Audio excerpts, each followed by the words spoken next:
Ju e dini që prej 34 vitesh në Shqipëri, ne kemi parë që të ripërsëritet i njëjti teatr, e njëjta strategji, të njëjtat lojra, madje gati dhe të njëjtat role. Ne jemi bëri vetëm një vend që ka dal nga regjimi komunist, pasi ka rënë muri i Berlinit, por ende nuk kemi arritur që të konstituojmë në Shqipëri atë që njihet si institucioni i zgjedhjeve të lira dhe të ndershme.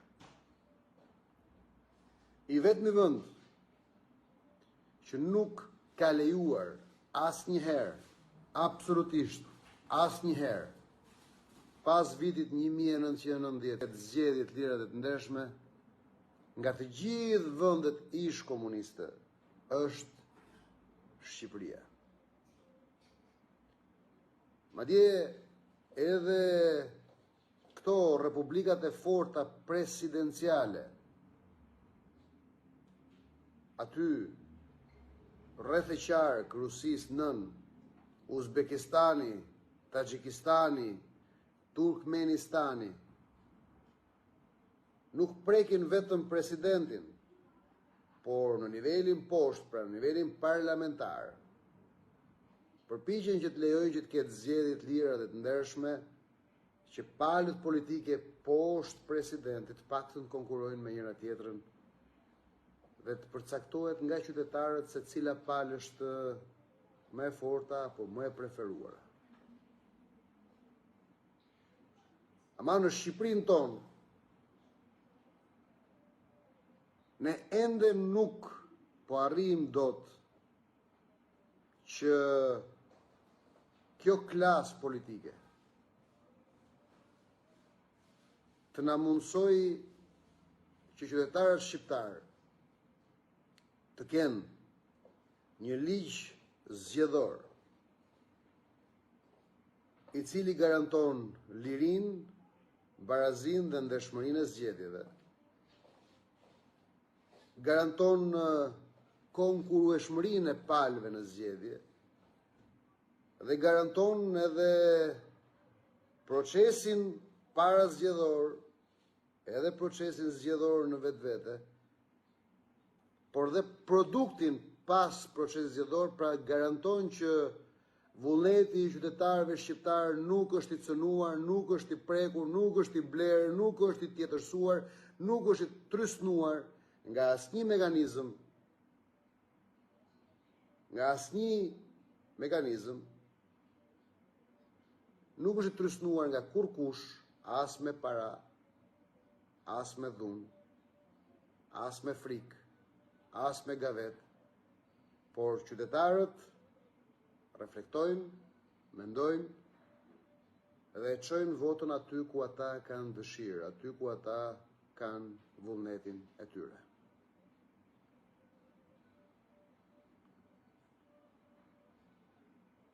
Në Shqipëri, procesi zgjedhor është i kapur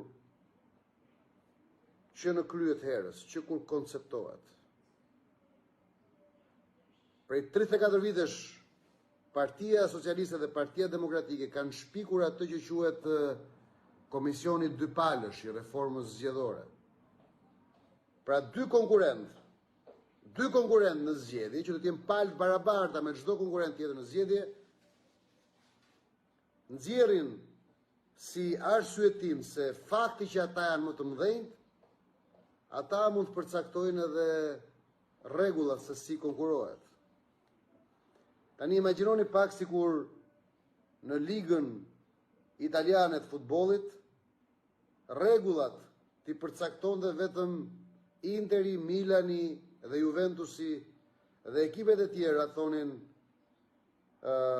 dakord jemi.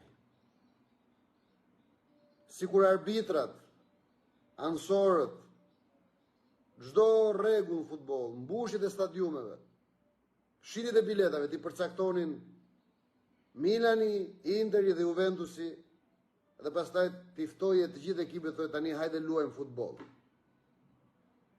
Kështu i bie. Pra me që ka më shumë kupa në Itali, me që kanë më shumë trofe në Itali, Interi, Milani dhe Juventusi, u takon atyre të thonë se kur do bëhen ndeshjet, si do bëhen ndeshjet, kush do jenë arbitrat, çfarë rregullash do zbatohen, kur i bjet bilbili, kur si bjet bilbilit. Është pak a shumë me njëjta logjik. Pak a shumë me njëjta logjik. Ore, pse bëhen zgjedhjet në demokraci? Pse bëhen zgjedhjet në demokraci? Zgjedhjet në demokraci bëhen sepse u jepet mundësia të gjithë atyre individëve apo grup individëve që kanë një ide të konkurojnë dhe të jenë qytetarët që përcaktojnë nëse e mbështesin apo se mbështesin një ide të një njeriu apo të një grupi njerëzish, të një partie apo të një grup partish. Prandaj ndodhin zgjedhjet, prandaj bëhen zgjedhjet, sepse përndryshe mjaftojnë votimet si në kohën e Enverorës me dajre, me daulle, me aheng, me këngë, me valle dhe shkojmë në votime. Në demokraci ka zgjedhje, në diktaturë ka votime. Dhe koncepti i zgjedhjeve është që i gjithë shteti dhe i gjithë shoqëria dhe të gjitha ligjet garantojnë për çdo mundësi dhe shanset barabarta që të hyjë në garë me vijën e startit të barabartë. Edhe ai që është rishtar, edhe ai që ka përvojë 34 vjeçare. Edhe ai që ka një ide të lindur sot, edhe ai që ka një parti të lindur në 44-ën, apo në 41-shin, apo në 90-ën, apo në 91-shin. Por vija e startit duhet jetë e barabartë.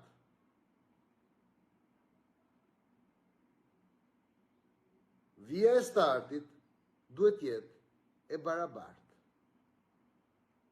Në qoftë se nuk ka vijë startit barabartë, në qoftë se nuk ka vijë startit barabartë, atëherë më vjen keq, por atëherë nuk kemi zgjedhje, kemi votime. Në qoftë se kodin zgjedhor, reformën zgjedhore, ligjin për zgjedhjet, institucionet që administrojnë zgjedhjet, i përcaktojnë 2 apo 3 parti, me që ato që kanë më të mëdhajat. Atë nuk flasim më për zgjedhje, flasim për votime. I vetmi ndryshim është që në kohën e Partisë Punës së Shqipërisë votoje vetëm për një parti se e dije që ishte një parti.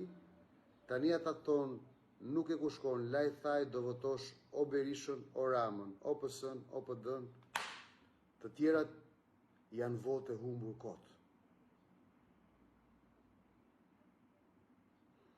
Pra këta me ligj vrasin zgjedhjet, me propagandë u thonë qytetarëve, e po tani ç'të bëjmë ja, kështu është puna.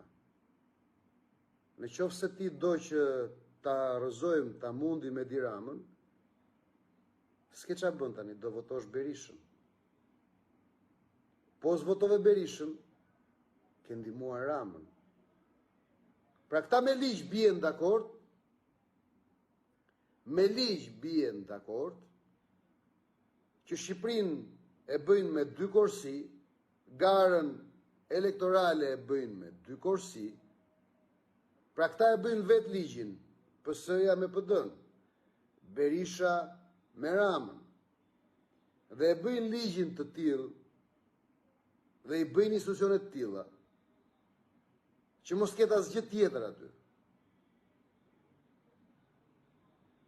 që në fund fare, mbasi ka mbaruar ligji, mbasi ka mbaruar marifeti dhe mbasi janë ndërtuar institucionet dhe janë krijuar dy korsit, të nxjerrin gjithë këta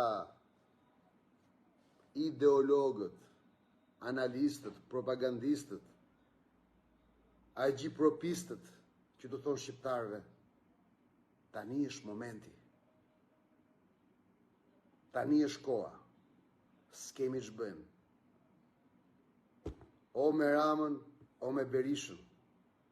Çdo vot jashtë thesit të Ramës apo jashtë thesit të Berishës është vot e humbur kot.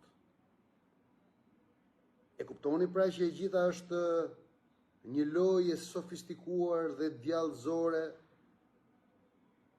për të vrarë çdo mundësi, çdo shans dhe çdo gjas të re në Shqipëri që t'i vënë shqiptarët me shpatulla për muri dhe të thonë, e po tani ç'të bëjmë, me kë je tani ti, me Ramën me Berishën? Tavën e bën Rama me Berishën. Kodin zgjedhore bën Rama me Berishën. Institucionet zgjedhore i bën Rama me Berishën. Garën dhe zgjedhjet i vetë Rama me Berishën dhe pastaj thonë, kë do votosh tani? Se po votove Galdinin, është votë e humbur kot, se sfiton ai i shkreti. Gjuna. Po votove një parti të re, është votë e humbur kot, se sfitojnë këta qyqarët. Tani o Ramën o Berishën. Të majtët u thonë të tyrve. Tani, po sfituam dhe kësa radhe, u kthye Berisha dhe na vuri drun. Të djathët u thonë të tyrve. Ky është shansi. Ky është shansi. Ky është momenti. O burra kësaj radhe, se janë lodhur njerëzit me Edi Ramën, ta provojmë kësaj radhe dhe maksimalizojmë votat. Por në fund fare, çfarë na rezulton ne?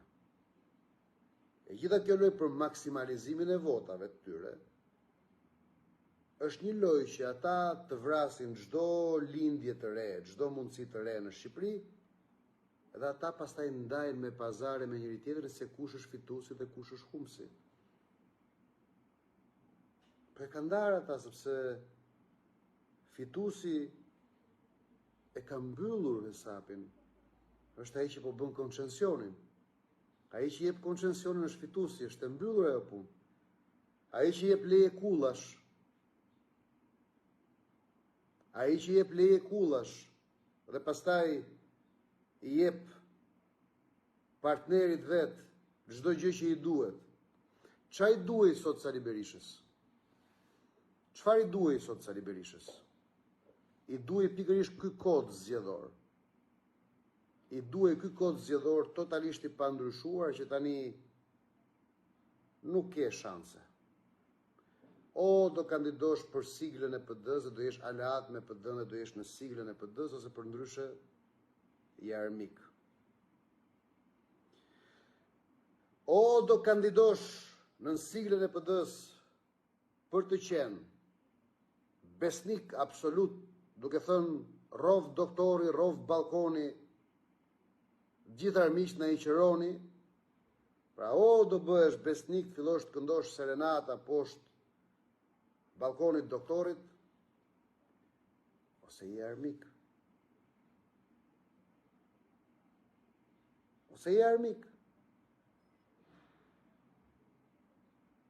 Pra ky lloj kodi zgjedhor, që është vendosur sot, detyron të gjithë këta shushunjat e koridoreve të politikës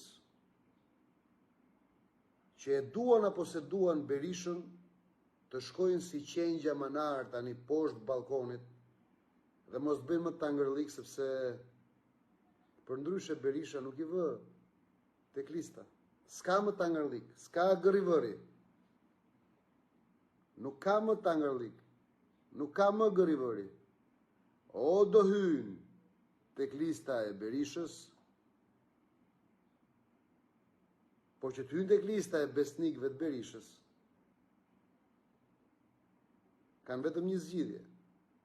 Duhet thonë rrov Berisha, rrov balkoni, të gjithë armiqt na i qironi.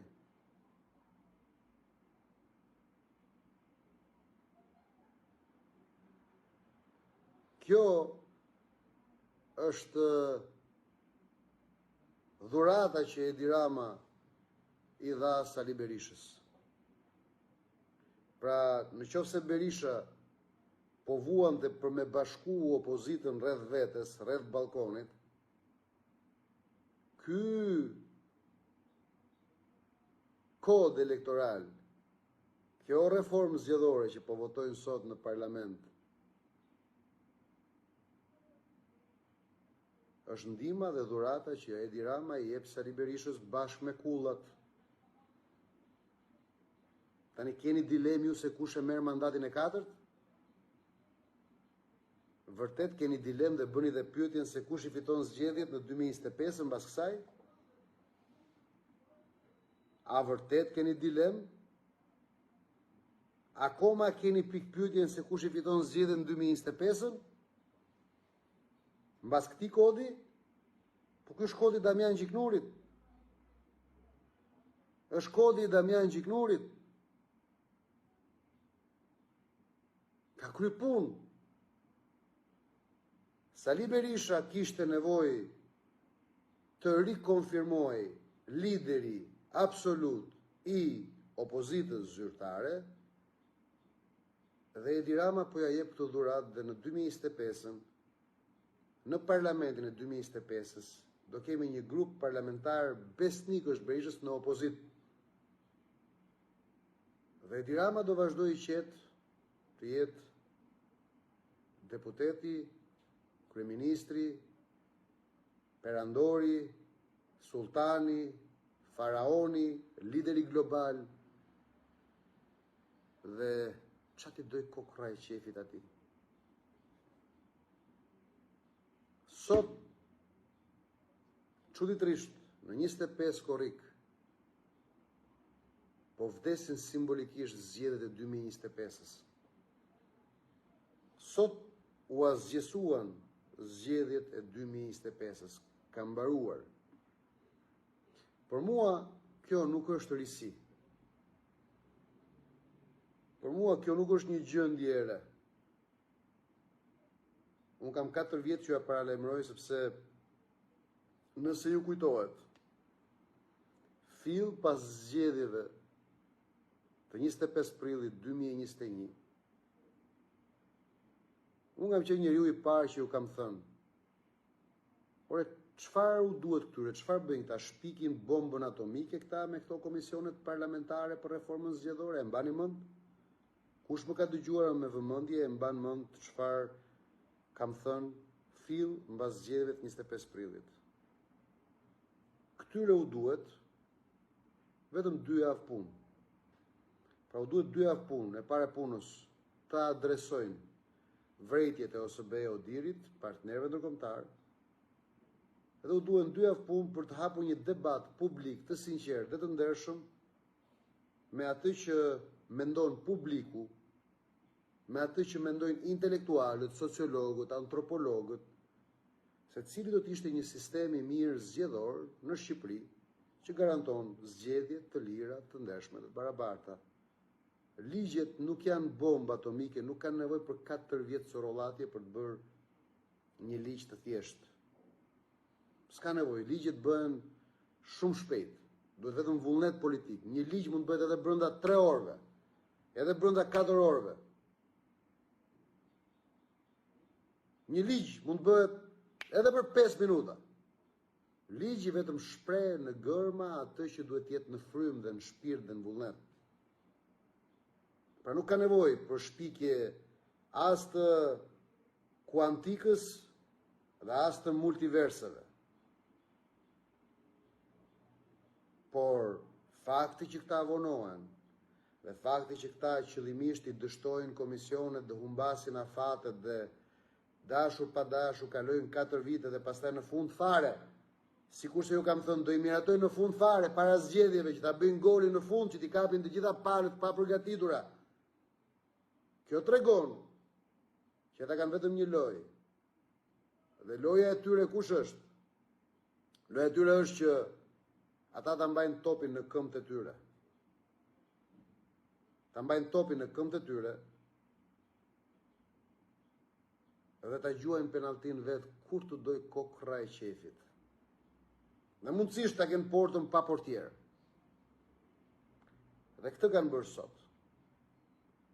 Sot, pasi e kanë sorollatur publikun shqiptar, pasi i kanë sorollatur të gjithë qytetarët shqiptar, pasi kanë bërë teatr në media, në debate televizive, në tryeza parlamentare, në tryezat KQZ-s, në tryezat e OSB Odirit, sot po e bëjnë golin me penalti pa portierë në port. Si të dojë qefi dhe nuk kanë asnjë kundërshtar. Dhe nuk kanë askënd që të debatoj, dhe nuk kanë askënd që t'ua thotë vërtetën. Sepse edhe Luli, që ngeli jashtë loje dhe ngeli pa zë aty, nuk ka forcë morale më ta thotë vërtetën, sepse ka qenë pjesë e pazareve.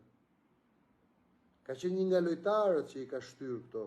Ore, pse Luli, kur kishte Engeleta Libeja në kryetar të Komisionit të Reformës Zgjedhore, nuk ngrinte zërin dhe thoshte nuk duhet humbasim kohë, nuk duhet humbasim kohë. E mbani mend që unë e kam bërë si sfidë dhe kam thënë, doni ta provoni vullnetin e faktorëve politik shqiptar, të Berishës, të Bashës, të Metës, të Ramës, të Gjignurit, të Bylykbashit, u kërkoni atyre që ta bëjnë ligjin për 2 javë.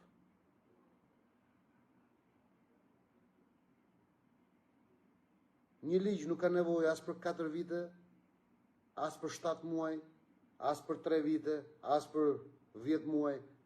Jo, një ligj kërkon njerëz të vullnetshëm që atë që është frym politike, vullnet pozitiv dhe qëllimbar politik, e kthejnë në gërma për 5 minuta. Por jo, këta heshtin duke menduar se do jenë në tavë, dhe pastaj fillojnë dhe ngrenë zërin mbasi dalin nga tava. Pra kur të flas Luli sot në parlament dhe thot Pazari, Rama, Berisha, qeshni me të madhe. Ju ftoj të qeshni me të madhe. Qeshni mos se pyetja është po Pazari më që bënde Luli. Po pse nuk e bëri Luli ndryshimin? Komisionin e reformës zgjedhore e kishte Luli deri para 20 shkurtit, se mbas 20 shkurtit, mbasi protestat e fuqishme të opozitës rrëzuan Edi Ramën në 20 shkurt, para 20 shkurtit e kishte Luli komisionin me Engeleta Libejën. Pse s'foli atëherë Luli për reformën zgjedhore, për do flasi sot për Pazarin? Apo s'është bërë Luli edhe dalzoc i demokratëve Euroatlantik? Sot, kjo histori është e tëra e kapsuluar. Sot, mbaroi e gjitha kjo histori.